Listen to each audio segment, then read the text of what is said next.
Before we begin the story, don't forget to like the video and tell us where you watched it in the comments. The late afternoon light was fading across the plains, dropping a cool shadow over Elias Ward's cabin. He had just finished setting a new hinge on the barn door when he heard hoofbeats slowing near the fence line. He straightened, wiping dust from his hands, expecting a neighbor or a passing rider. Instead, he saw a familiar shape on horseback. Thin posture, steady grip, long dark hair braided in a way he remembered from months ago. Ahiona. Her presence stopped him cold. She dismounted slowly, holding her side as if the movement caused pain. Elias felt his chest tighten. She had left without asking him for anything. He had assumed she would never return. Ahiona approached the porch with careful steps. Her deerskin clothing was worn, the stitching loose in places. A faint tremble moved through her hands. She looked like someone who had walked for days without proper rest. Elias opened the door wider, unsure of his words. He and Ahiona shared a history that neither of them had ever spoken about openly. Elias Ward, once a ranch hand and later a drifter, had settled on this quiet edge of town to escape trouble he could never fully outrun. Years earlier, he had lost his younger brother during a cattle raid gone wrong. The sheriff blamed bandits. Elias blamed himself. Since then, he kept a distance from other people, believing he caused damage whenever he got too close. Ahiona, a young Apache woman, had survived a violent raid on her village. Her family had scattered or been killed, leaving her alone and forced to trust no one. When she reached Elias's cabin during a bitter winter night, wounded and desperate for shelter, he had taken her in. What happened between them that night had not been planned or driven by desire. It was two lonely people seeking warmth and safety in the same place at the same time. In the morning, she thanked him quietly and walked away. Now she stood on his doorstep again, breathing hard, eyes unsteady yet determined. "Elias," she said softly, "I need to speak to you." He nodded and stepped aside. She entered with slow movements, glancing around the room as if searching for a safe place to stand. Elias felt a nervous pull in his stomach. He sensed something serious, something she had carried for miles. The silence stretched until she finally looked at him. Her hands rested on her stomach in a protective way he had not noticed at first. The small swell beneath her clothing sharpened every worry in his mind. "After that night," she said, her voice barely above a whisper, "I became pregnant by you." The air in the cabin tightened. Elias's breath caught. His eyes shifted instinctively to her belly, then back to her face. He felt a sudden rush of fear, not fear of her, but fear of the weight of what she had just placed in his hands. A wave of guilt hit him. Did I take advantage of her that night? Did she feel forced? Did I cause more trouble for someone who had already lost everything? He swallowed hard. His throat felt dry. He tried to speak and failed the first time. Ahiona's expression did not accuse him. It held more vulnerability than anger, more uncertainty than blame. She was scared too, scared of standing alone, scared of what might come next. Elias stepped closer, not touching her, just tried to steady his voice. "Are you certain?" She nodded once. "Yes, and I came because I had nowhere else to go. I need safety for the child, and I needed to tell you the truth." Her honesty shook him. He had lived years hiding from the truth inside himself. Now this woman, hurt, alone, carrying a life she did not plan for, trusted him with something irreversible. His mind raced. If I say nothing, I become the coward people already think I am. If I turn her away, I send her back into danger.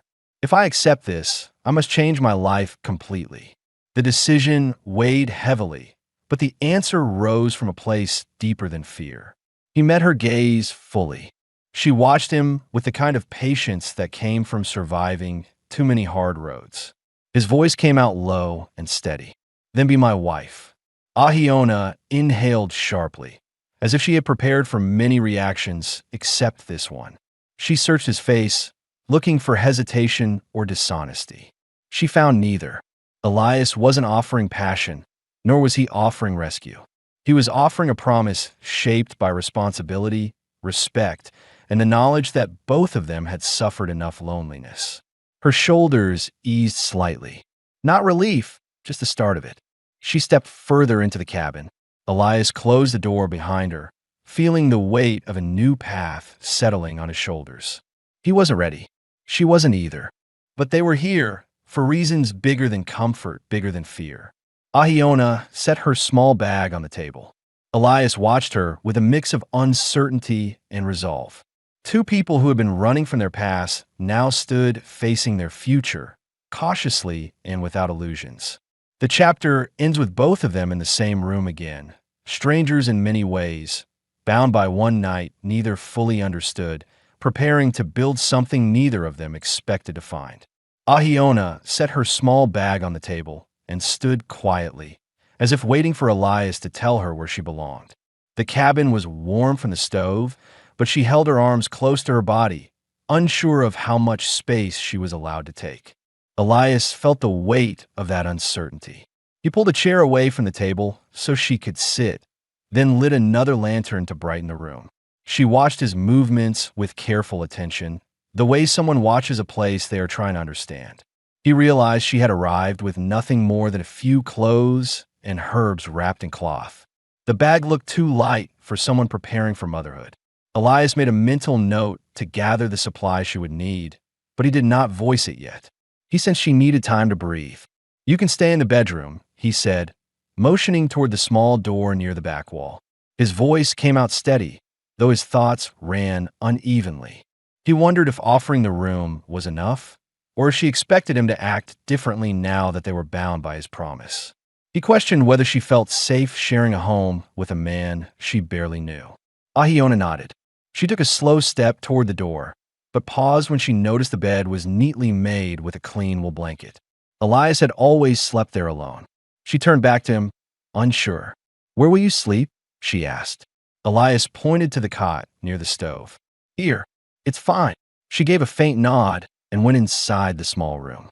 Elias stayed where he was, listening to her movements, soft, organized, deliberate.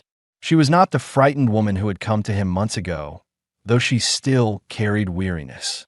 Her resilience was clearer now, shaped by everything she had endured before reaching his door.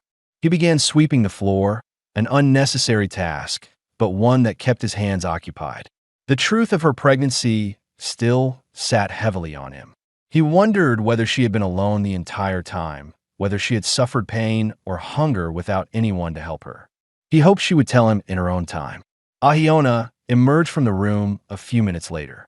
She approached the stove, holding the water pot he kept there. "May I prepare tea?" she asked. "Of course," Elias said. "Use whatever you need." She set dried leaves into the pot, using a small bundle from her bag. The scent that spread through the cabin was clean and sharp. Elias recognized it from the herbs she used to treat her wounds the first night he met her. She placed 2 cups on the table and sat across from him without speaking.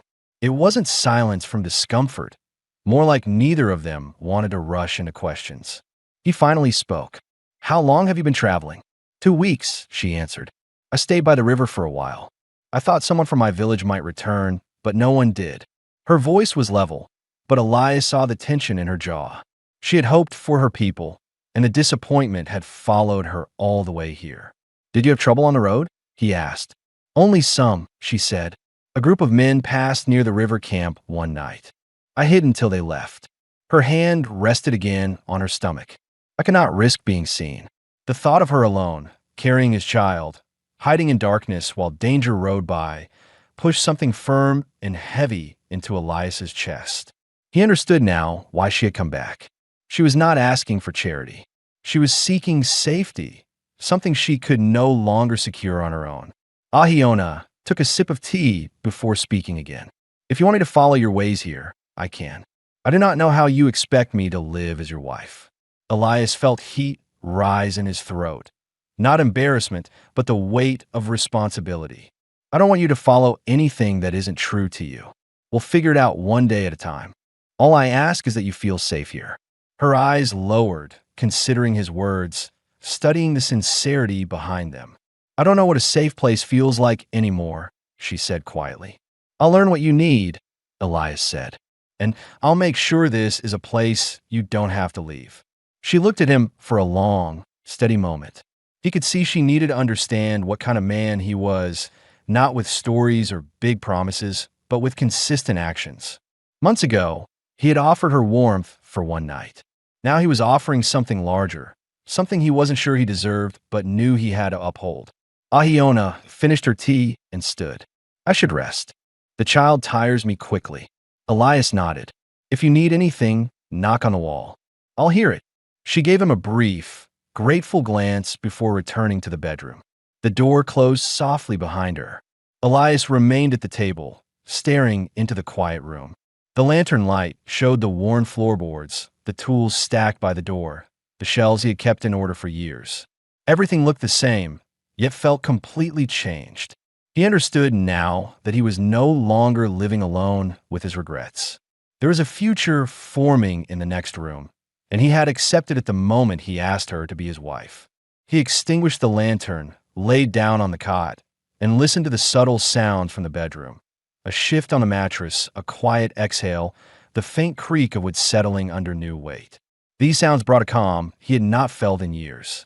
They meant she was here, alive, and no longer wandering alone. The night settled over the cabin, and for the first time in a long while, Elias felt the beginning of purpose shaping around him. Steady, demanding, and real. The morning began with a pale light filtering through the thin curtains of the cabin. Elias stood at the stove, frying a simple meal of eggs and bread. He had woken early, unsure whether Ahiona slept well, unsure whether she felt like she truly belonged in the space she now shared with him. He kept the noise minimal, trying not to disturb her, but she stepped out of the bedroom quietly before the food finished cooking. She carried herself with a calm alertness, the way someone does when they're still learning if their surroundings are safe. Elias noticed she had braided her hair tighter and adjusted her clothing so her stomach was less visible. It was clear she wasn't ready for strangers to inspect her condition.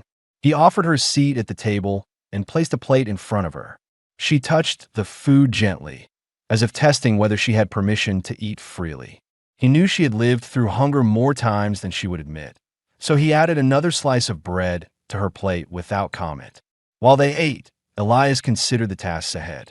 She would need proper clothes for the changing weather, food for the coming weeks, and blankets suited for childbirth. The cabin had enough to sustain him alone, but not a growing family. The supplies in town were necessary, and avoiding that trip was no longer an option. We'll ride to town today, he said. There are things you'll need. Ahiona paused her chewing, her expression tightening in a way that revealed immediate concern. It is not easy for people there to see me, she said. They look with anger or fear. I know, he replied. I won't let anyone speak to you in a way that causes harm. She studied him for a moment, searching for signs of hesitation. Finding none, she nodded once, accepting his decision even though it clearly unsettled her. They finished eating in silence. Elias saddled his horse and brought out a second one, an older mare he had kept mostly for hauling supplies. Ahiona touched the horse's neck, whispering something in her language to calm the animal. For the first time since she arrived, a faint warmth showed in her face.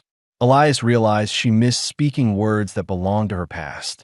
Once they were ready, they rode toward town at a steady pace. Ahiona sat straight but tense.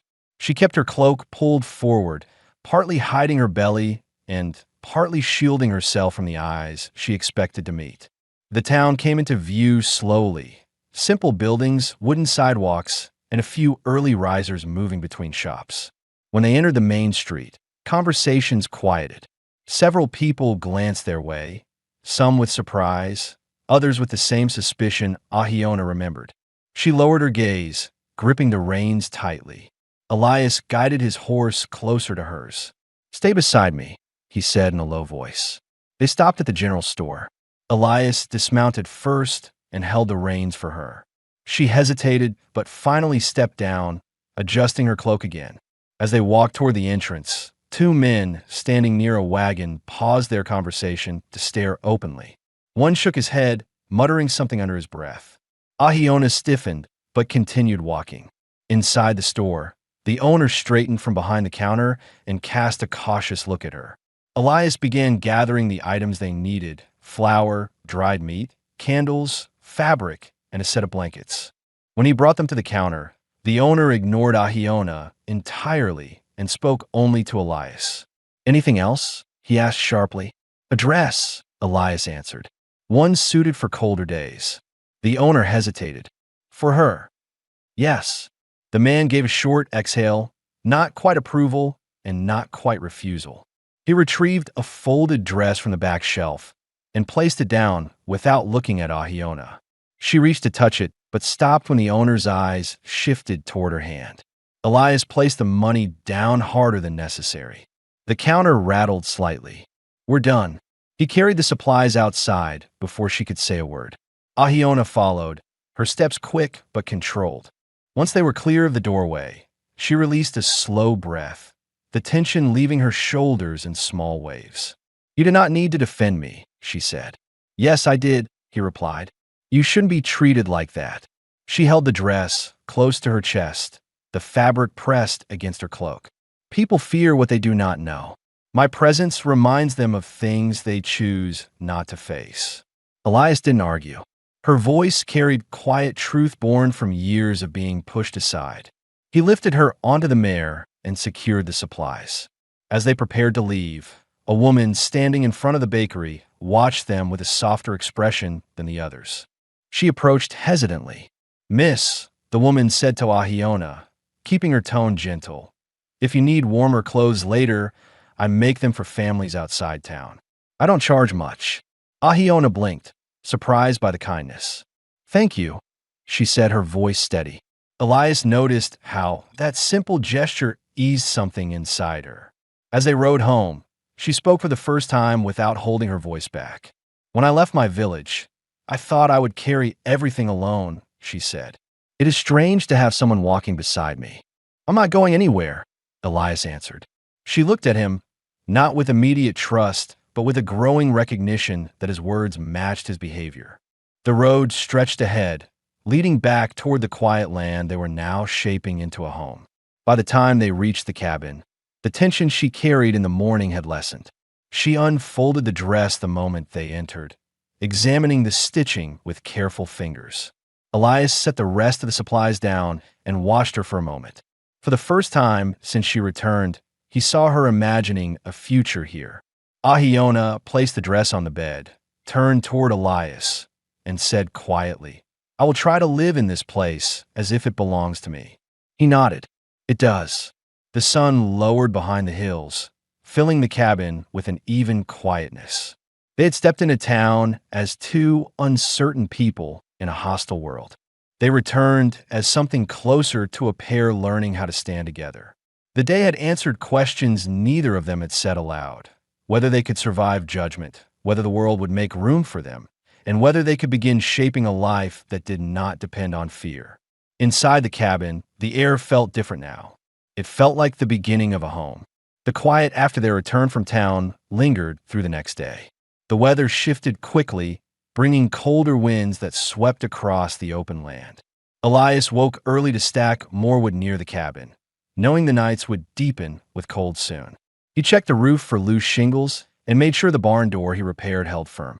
The sight of Ahiona's dress laid neatly over the chair inside kept reminding him that the cabin no longer served just his needs. Everything he did now required more care, more preparation, more foresight. Ahiona stepped out of the bedroom carrying the dress against her chest. She had sewn small adjustments into the waist to make room for her growing stomach. Her movements were steady but slower than before, and Elias noticed her breathing deepen when she bent to lift something. She caught him watching and straightened up.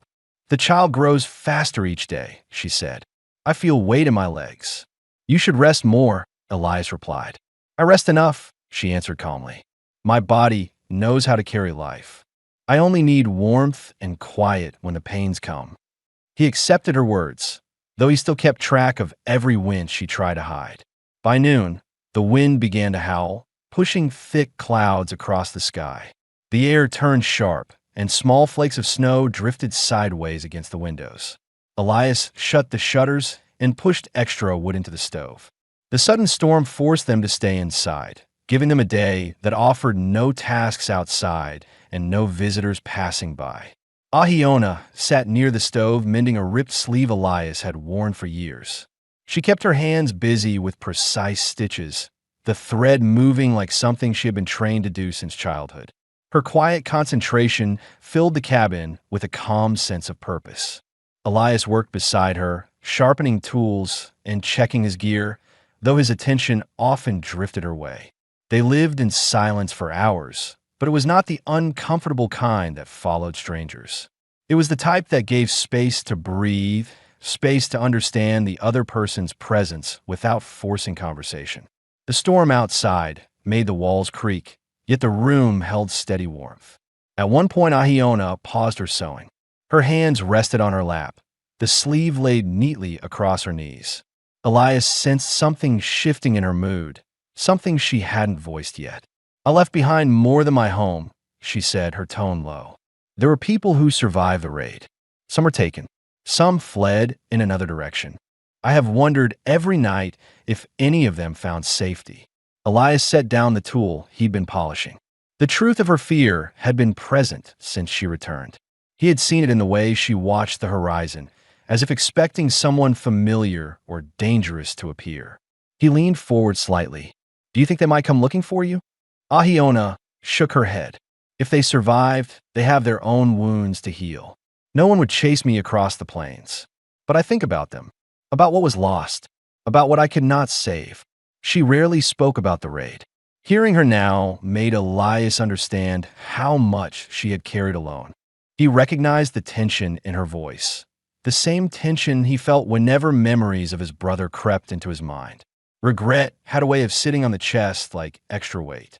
"You did what you could," Elias said. "Survival isn't failure." She looked at him with a steady expression, as if measuring whether he truly believed the words or if he spoke them out of habit. When she saw the sincerity behind them, she nodded slightly. "What about you?" she asked. "You speak little of your past. Something holds you in this place, far from others." Elias hesitated. She had offered pieces of her history. It was fair that she wanted pieces of his. He took a slow breath, letting the warmth of the stove calm his restless thoughts. "I lost my brother," he said. "I was with him when it happened. I thought I could keep him safe. I was older, stronger, but I didn't see the danger soon enough. I blamed myself, and I couldn't stay around people who reminded me of him." Ahiona listened without interrupting, her gaze fixed on him with quiet understanding. She didn't offer sympathy he couldn't accept. Instead, she asked the question he had avoided for years. "Do you still believe it was your fault?" He looked down at his hands. "I did for a long time. I'm not sure what I believe now." Her voice softened. "Mistakes do not take the whole person. They only make the path harder." The words settled in him. They had come from someone who had survived loss far greater than his own. Yet she spoke them calmly, without bitterness. Elias felt a shift inside himself, small but noticeable. As the storm strengthened, they both returned to their tasks. Hours passed.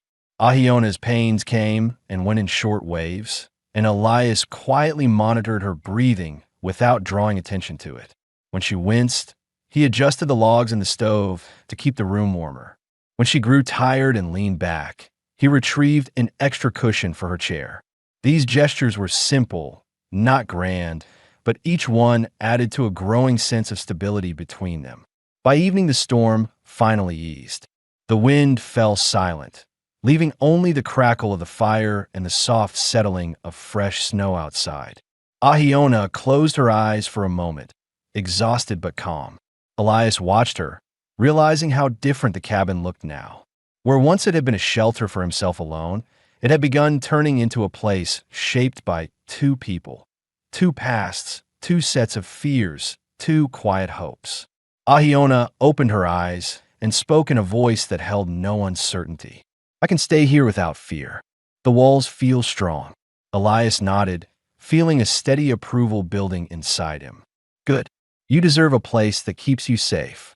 She lifted the mended sleeve and handed it to him. "You deserve someone to stand in your home without walking away." He took the cloth slowly, feeling the meaning behind her words. The day had brought answers neither of them had been brave enough to ask before. Answers about trust, about safety, about what they were building together. The storm outside had passed, but the calm that settled in the cabin felt like something new, something earned, something solid. The storm left a clean stillness over the land the next morning. Thin sunlight glimmered across the snow, giving the fields a quieter look than usual. Elias stepped outside to check the horses, leaving Ahiona inside warming herself by the stove. The cold bit sharply at his fingers as he brushed frost from the mare's mane. While he worked, he replayed the conversations they shared during the storm. Her story, her fears, her steady voice. Each detail strengthened the sense that they were becoming tied together by something more lasting than circumstance. He was tightening the latch on the barn door when he heard a horse approaching at a fast pace. The rhythm of the hooves was familiar enough to raise unease rather than curiosity. Elias stood upright, squinting into the pale light as a rider crossed the field. The man slowed only when he reached the fence line. It was Mason Crow. The sight of him brought a slow tightening across Elias's jaw. Mason had worked with Elias years ago during a cattle drive that ended in disaster. The same night, Elias's brother died. Mason had left town shortly after, carrying rumors and unfinished tensions behind him. Elias hadn't seen him since. Mason dismounted, brushing snow from his coat. "Didn't expect to find you living this far out," he said, his voice rough with the tone of someone who felt he deserved answers. Elias didn't reply immediately. "What do you want?" Mason leaned against the fence rail, taking in the sight of the cabin, the fields, the footprints leading to the barn. "Heard you've been keeping to yourself. Heard you took someone in." His eyes traveled toward the cabin door. "People in town talk." Elias stepped closer, blocking Mason's view of the house. "Speak your piece." Mason's expression tightened. "I came because of your brother. I heard you've convinced yourself you were the one who got him killed. That's not how it happened." Elias felt his stomach clench. "You weren't there when he fell." "No," Mason said, "but I was there when he made the choice to rush ahead. He didn't follow orders. He didn't wait for you.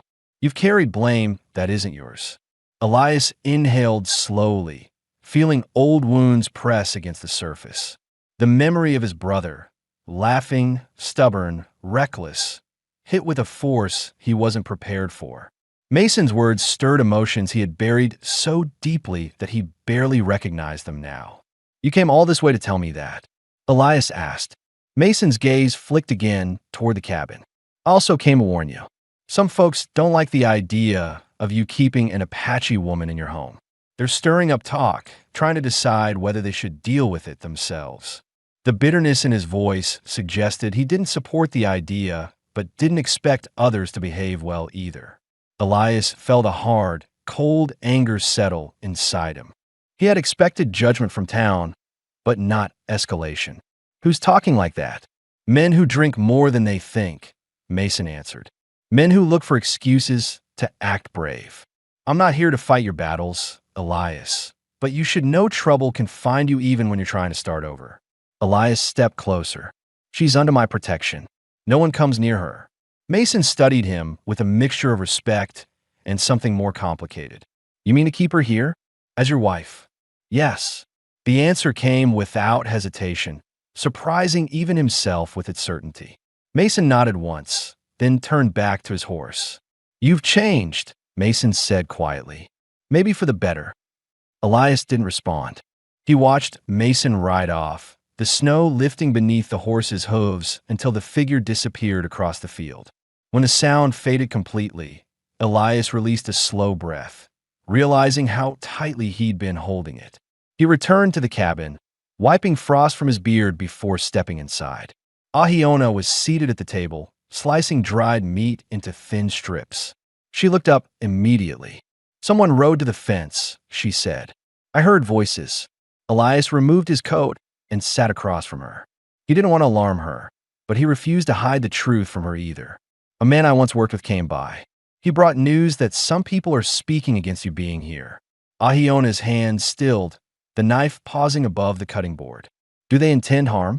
"They talk more than they act," Elias said, though the certainty in his words wasn't complete. "But I won't let anyone near you." She watched him carefully, measuring the steadiness in his tone. I knew the world outside my home would be difficult, she said. This is not new to me. I know, but it shouldn't fall on you alone. She resumed, slicing the meat, slower this time. Why did your brother's death make you leave others behind? Elias leaned back in his chair. Mason's visit had unsettled everything he had kept buried. I believed I failed him. I thought everyone saw me as the reason he didn't come back. Leaving felt easier than facing it. And now, she asked, now I'm starting to see I may not have understood things as clearly as I believed. Ahiona nodded, absorbing the information with quiet reflection. Pain changes memories. It makes everything sharp and unclear at the same time. He watched the way she spoke, calm despite her history. She had walked through fires he never imagined, yet she held herself with a strength that made his own burdens feel less impossible to face. After preparing the meal, she divided the portions and set a plate before him. Eat, she said. You have a long day ahead if there are threats outside. Her calmness steadied him more than she realized. He ate beside her, the heat of the food easing the tension that remained in his muscles. Later, when the sun lowered and the fire grew brighter, Elias stood by the window, looking out across the snow-covered field. Ahiona folded blankets behind him, her movements slow but deliberate. He spoke without turning. Whatever comes, you won't face it alone. Ahiona paused her work. Then we can endure it. Her voice carried no fear, only resolve. The cabin felt different that night. The storm had brought them closer, but Mason's arrival had forced the truth of Elias's past into the open and revealed the danger surrounding them. Answers had taken shape in the gaps between their words. Answers about trust, about protection, and about the depth of the commitment forming between them. For the first time, Elias understood that protecting her was not just a duty, but a choice he intended to keep. The next days settled into a slower rhythm, as if the land itself understood that too much had stirred beneath the surface. Elias spent the early mornings reinforcing the fence line and checking the trails around the property. He returned each time with the same report. No riders, no signs of disturbance, only the usual tracks left by deer and the wind. Still, he kept watch. The idea that someone might come looking for trouble stayed with him like an instinct he couldn't ignore. Inside the cabin, Ahiona moved with steady purpose, though her steps carried the weight of her growing belly. She cleaned the shelves, organized food in the pantry, and stitched new ties onto the blankets they would soon need. Every now and then she paused, a hand on her stomach, waiting for a pang to ease. Elias observed without hovering, noting each detail, her endurance, her fatigue, her careful assessment of the space that was becoming her home. One afternoon, he found her outside, brushing snow off the porch despite the cold. You shouldn't be lifting anything, he said, taking the broom from her hands. I am only sweeping, she replied, though her body leaned slightly as if grateful for the support. I lived alone for many seasons. My hands do not rest easily. He understood the unspoken truth. She needed to feel useful, needed to shape the world around her rather than sit still in fear of it. Let me do this, Elias said. You should keep warm. She hesitated before stepping back inside, but the look she gave him was not frustration. It was trust, slowly forming through small exchanges. Later, as the sun reached its peak, they worked together in a barn. The air smelled of hay and cold soil, and shafts of light slipped between the boards. Ahiona inspected the blankets stored for the horses while Elias checked the straps and tack. He glanced at her occasionally, noticing how she studied everything as if preparing to live through harsher months. She had survived long enough to understand that winter demanded readiness. Will the child come before the thaw? She asked quietly. Most likely, Elias said. We'll have everything prepared by then. You'll have what you need. She ran her fingers over the soft wool of a blanket, her expression thoughtful. I have wondered, what name will we give a child? Names carry stories. They tie a person to those who came before. It was a question she had kept to herself until now, and Elias knew she was trying to understand how their worlds would combine. He leaned against a post, considering her words. We can choose together, he said. Something that belongs to both of us. The answer seemed to settle something inside her.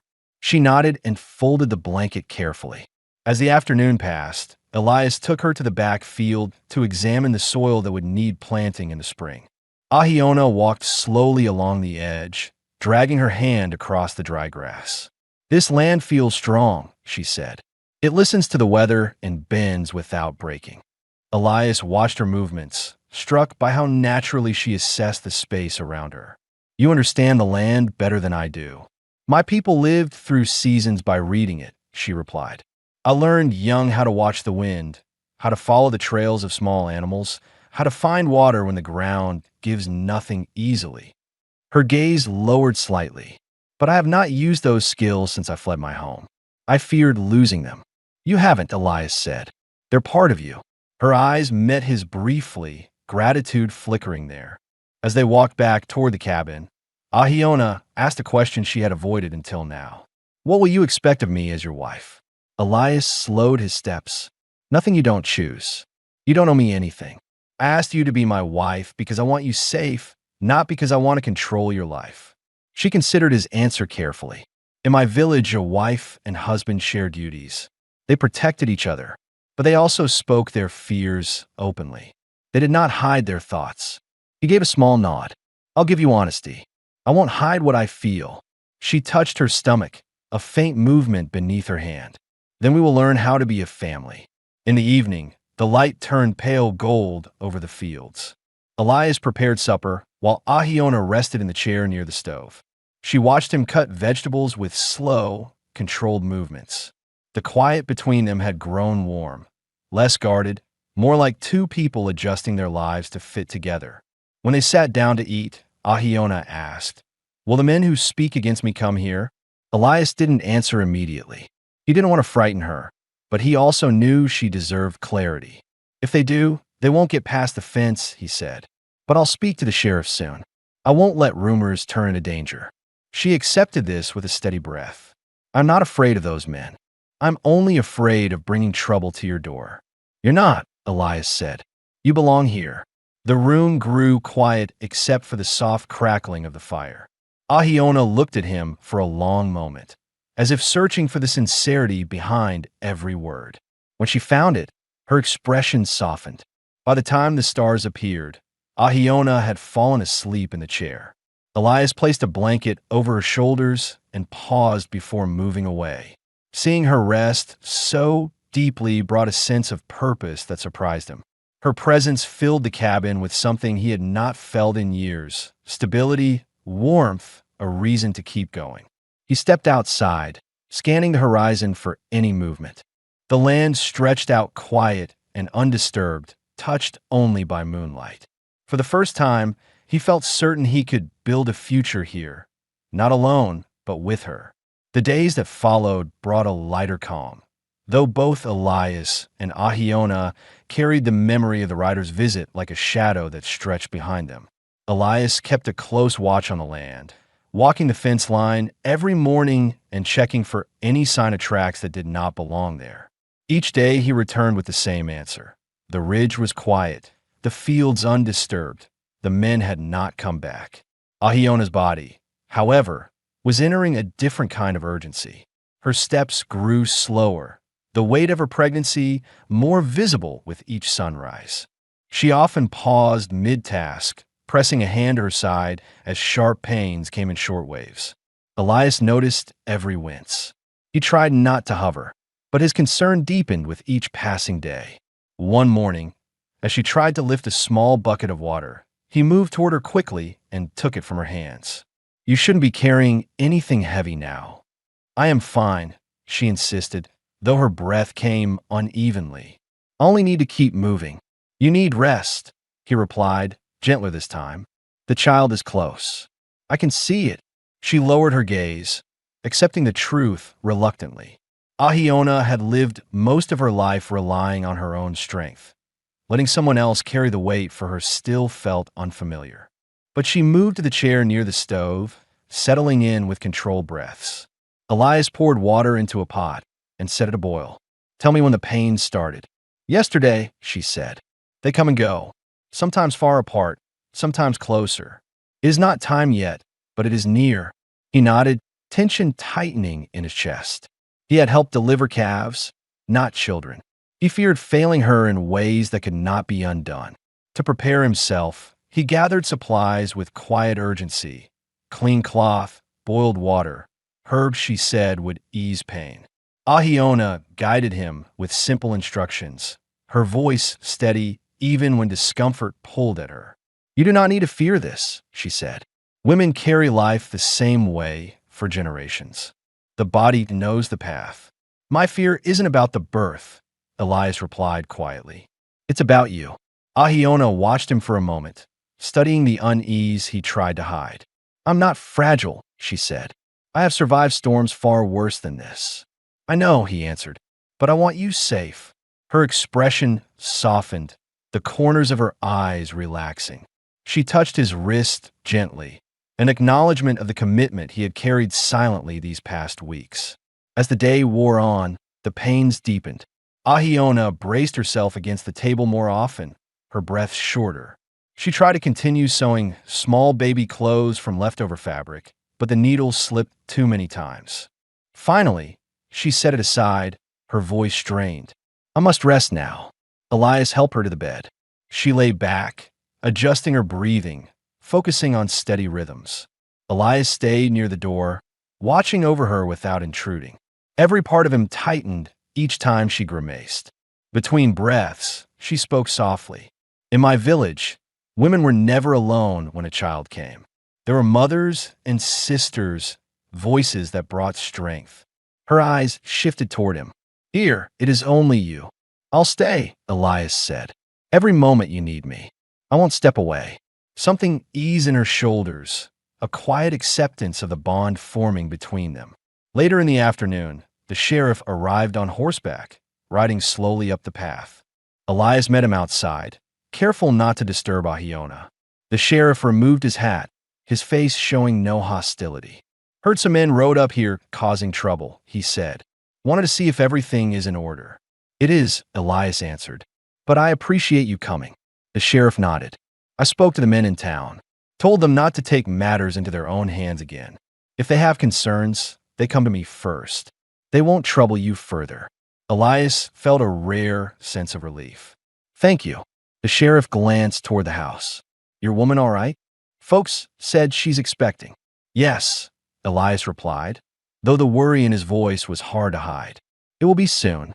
"Well," the sheriff said, adjusting his reins, "if you need a doctor, send word. But I know you're far out here. Do what you can." When the sheriff rode away, Elias returned inside. Ahiona was awake, her breathing shallow but controlled. "Was someone here?" she asked. "The sheriff," Elias said. "He won't allow anyone to bother us again."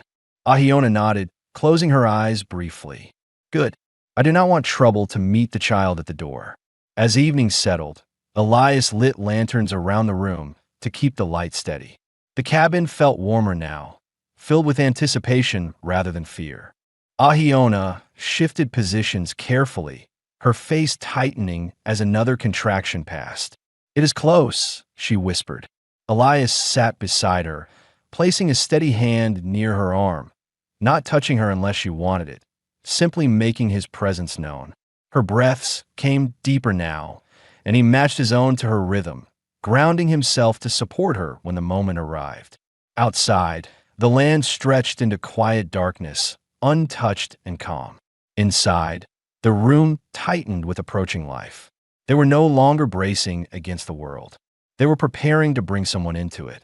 The contractions strengthened through the night, turning the cabin into a place where every breath, every movement, and every quiet sound mattered. Elias stayed beside Ahiona, moving only when she asked for water or needed another cloth warmed by the stove. The lanterns cast steady light across the room, showing the strain building in her features and the determination that anchored her through each wave of pain.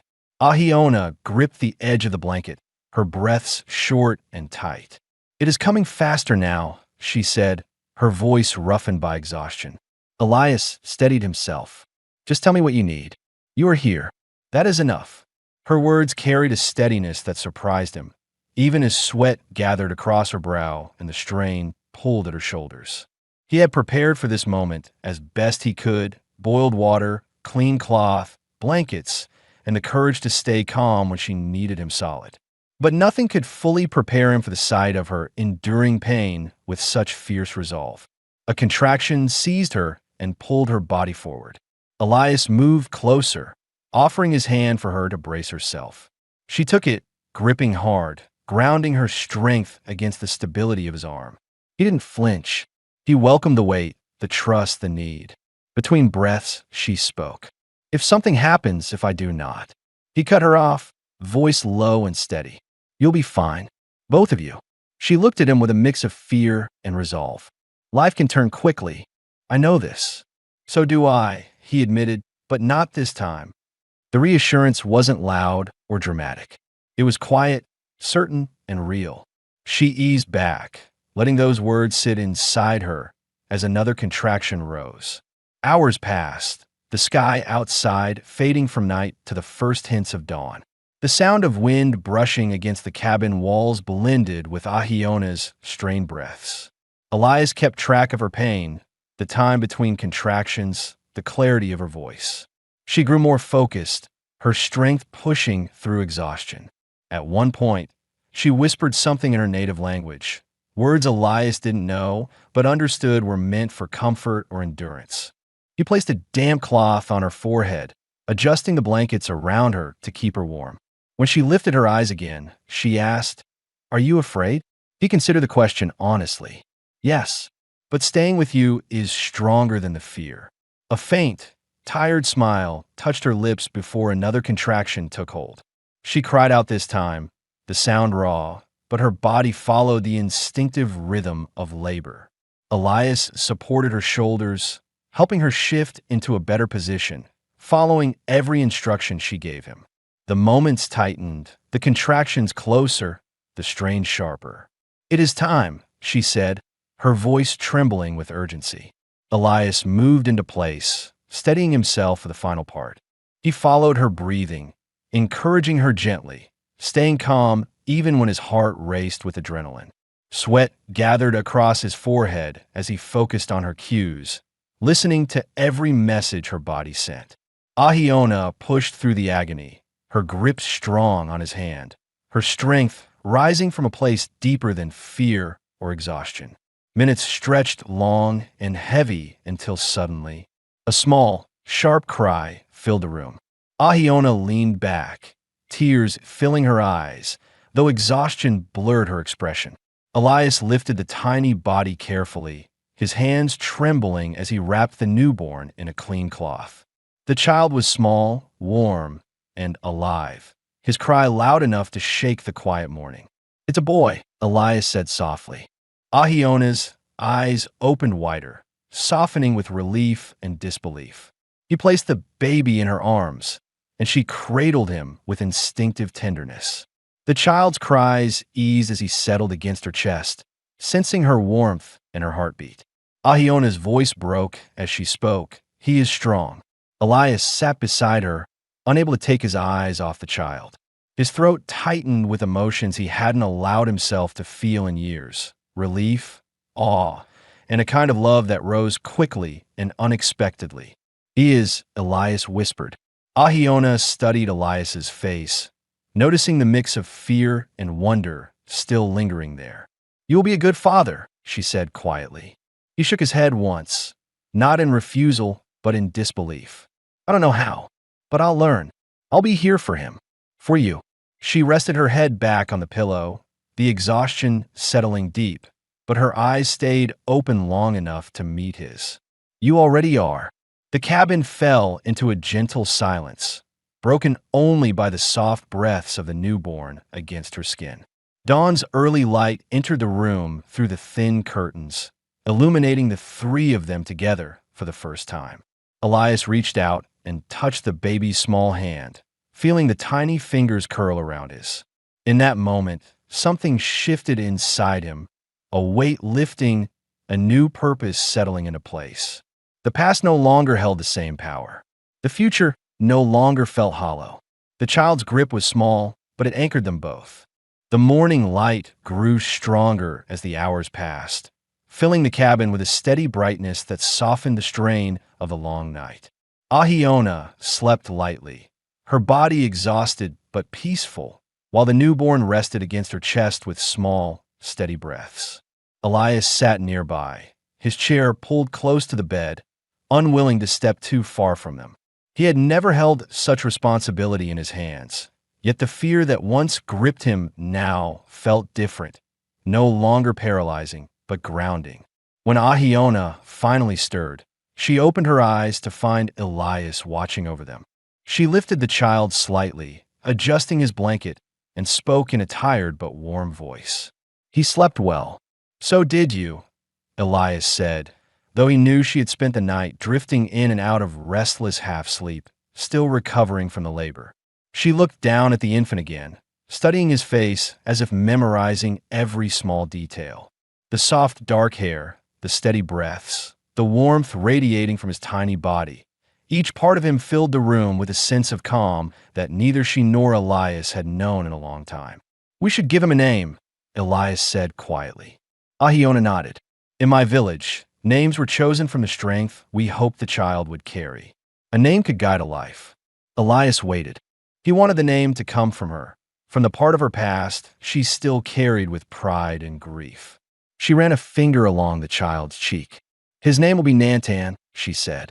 "It means leader or brave one." Elias repeated it softly, letting the sound settle.